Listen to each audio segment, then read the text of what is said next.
Alrighty, y'all. So, we're out here getting our morning walk done.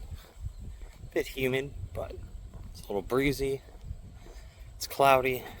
It's probably going to rain in a bit. So, it ain't too bad. That wind makes the humidity nice.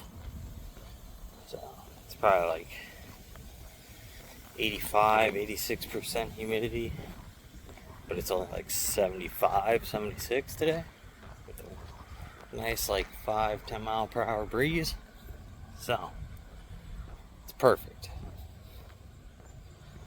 But, man, it feels weird now having so many like easy workout days.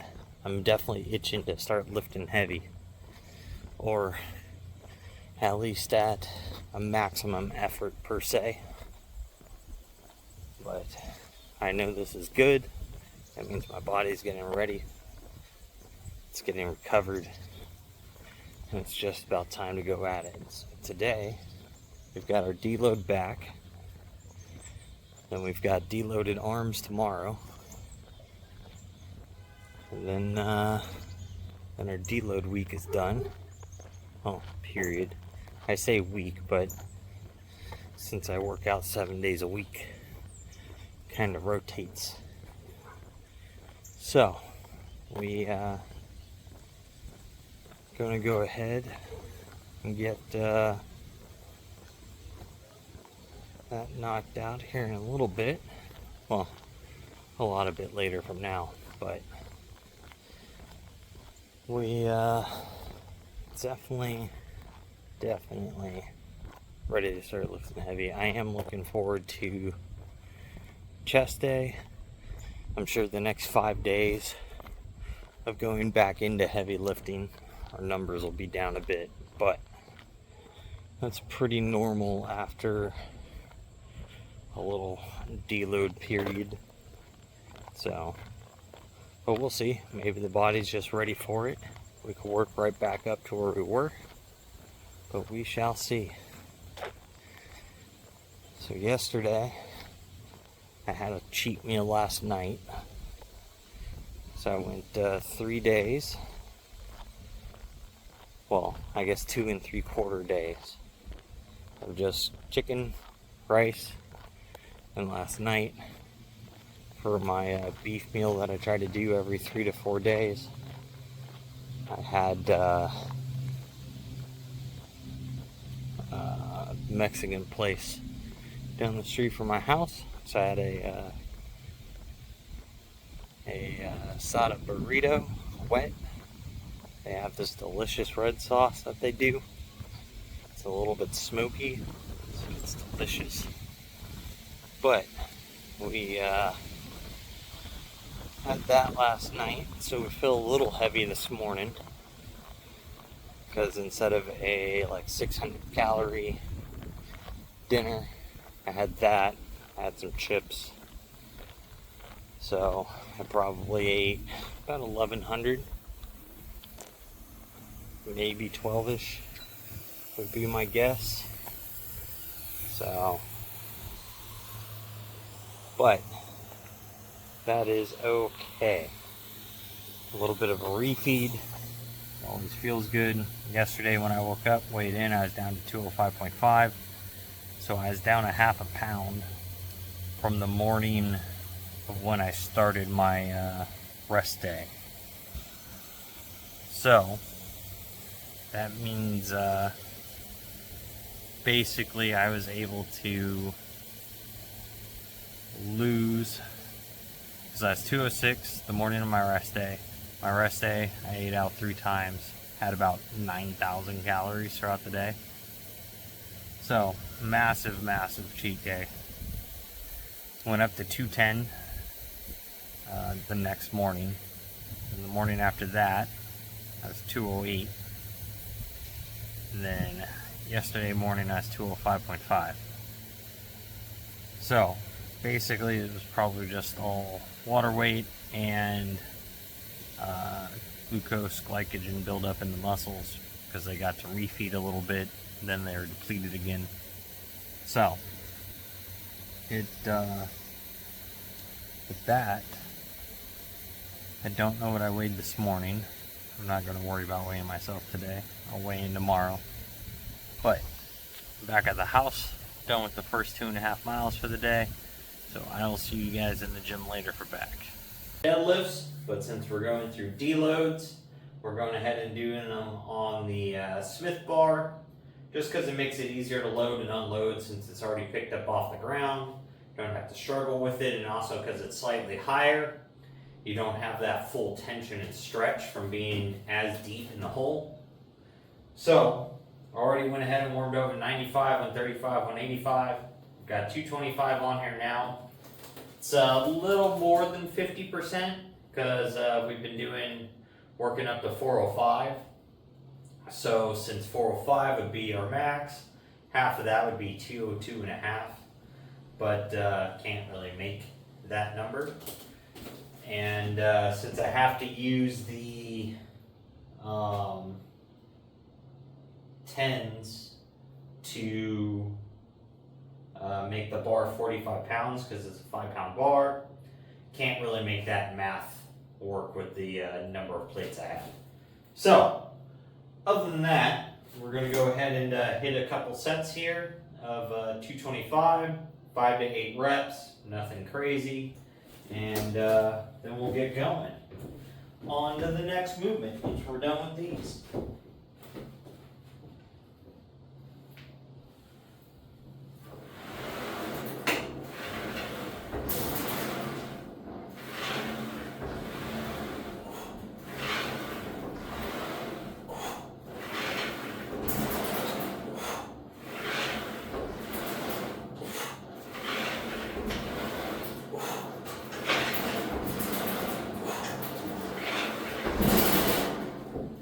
Alright, so nice and easy, nothing too hard. Granted, I mean 225 pounds is still heavy, but that is relative.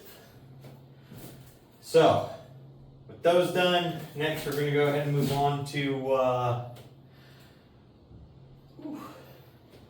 incline shrugs. I'm going to go ahead and just do those with the dumbbells today instead of using the barbell. Just a lot faster setup time. So after I finish these, we'll move on to those.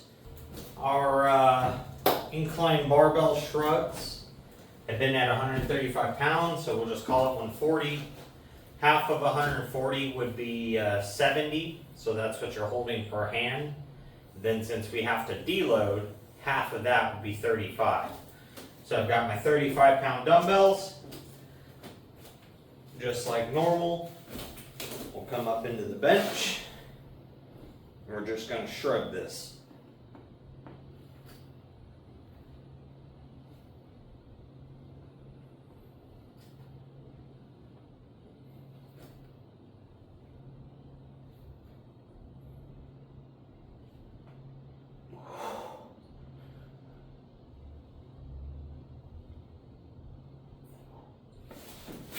All right,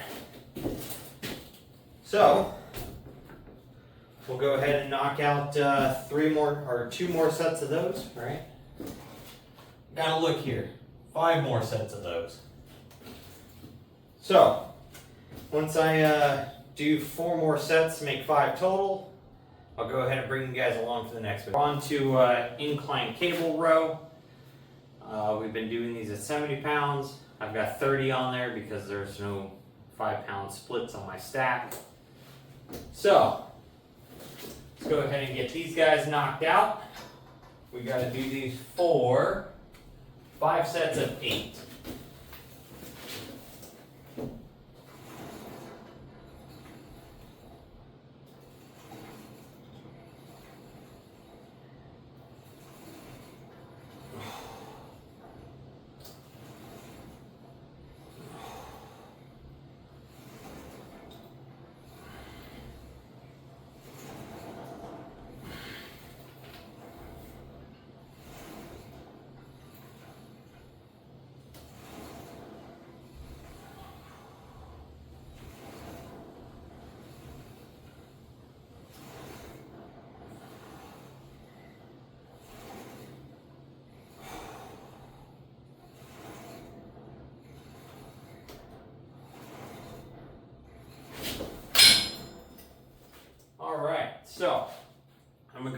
knock out the next 4 sets of those.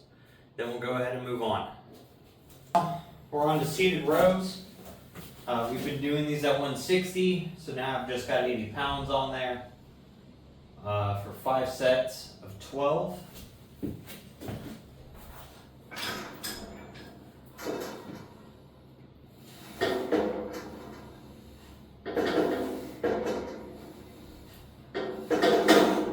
So the nice thing is, during the deload period, you can really take your time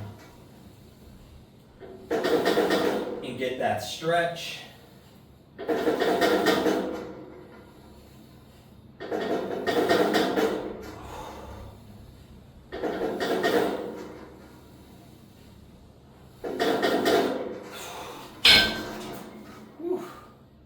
And take them nice and slow. And then make sure you're really squeezing and focusing on what you're supposed to be hitting, so that way you can remember that feeling under that lighter load, and then when you get into the heavier load, you can make sure that you're still contracting and using the same muscle to get the same movement. Otherwise, you know the weight's just gone up a little too heavy. So there is another plus side of these deloads, is just being able to take the time, work out your form, make sure you're hitting everything correctly, to depth, full range of motion, and figuring out those little technique changes that you can make to go into your next loaded phase. But with that, I'm going to knock out the next few sets of these, and then we'll go ahead and move on to lat pull downs, and we'll be out of here. We're going to go ahead and move into lat pull downs. I don't need the little knee pad or anything. It's just 80 pounds. I weigh much more than that. So,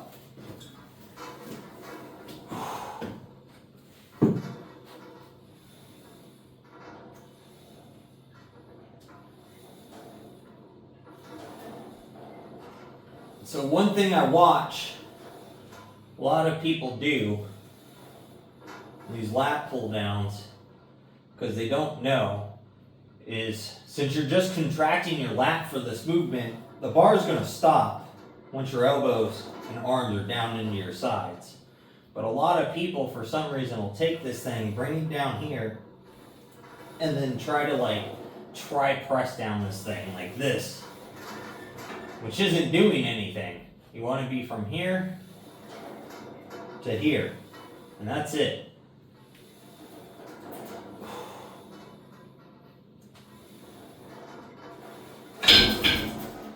Because on that movement, you're going from here to here, you're going to engage all of this lat is what you're trying to focus on. But if you're coming from down to here, and then you're going like this, all you're doing is moving that bar down further and just working your triceps. There's no more back and shoulder engagement into that. So if you're one of those people, knock it off. You look like a fucking idiot. But other than that, I'm going to go ahead and knock out the next 4 sets of these. And then I'm going to go on and go eat my next meal here. I'm starting to get pretty hungry. And with that, make sure you guys are out there, you're getting your stuff done, you're working towards your goals, and most of all, don't be a lazy fuck.